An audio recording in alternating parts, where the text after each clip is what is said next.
মহান স্বাধীনতা সংগ্রাম ও বীর নারীদের বিজয়গাথা গ্রন্থের মোড়ক উন্মোচন। নিজস্ব প্রতিনিধির পাঠানো প্রতিবেদনে আনিকা সুলতানা ডেস্ক রিপোর্ট।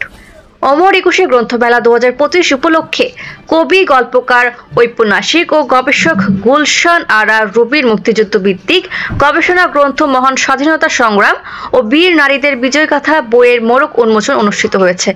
গতকাল মঙ্গলবার 25শে ফেব্রুয়ারি সন্ধ্যায় অমর একুশে গ্রন্থমেলার গ্রন্থ উন্মোচন মঞ্চে পাণ্ডুলিপি প্রকাশনের স্বত্বাধিকারী ও লেখক বায়েজিদ মাহমুদ ফয়সলের সঞ্চালনায় প্রধান অতিথি হিসেবে বক্তব্য রাখেন বিজ্ঞান কবি হাসনাইন সাজ্জাদী।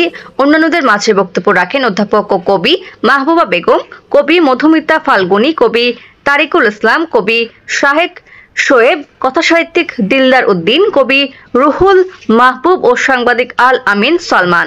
গ্রন্থটি অমর একুশে গ্রন্থমেলার পাণ্ডুলিপি প্রকাশনের 303 নম্বর স্টলে ও অনলাইন বিপণী বিতান রকমারি.com পাওয়া যাচ্ছে।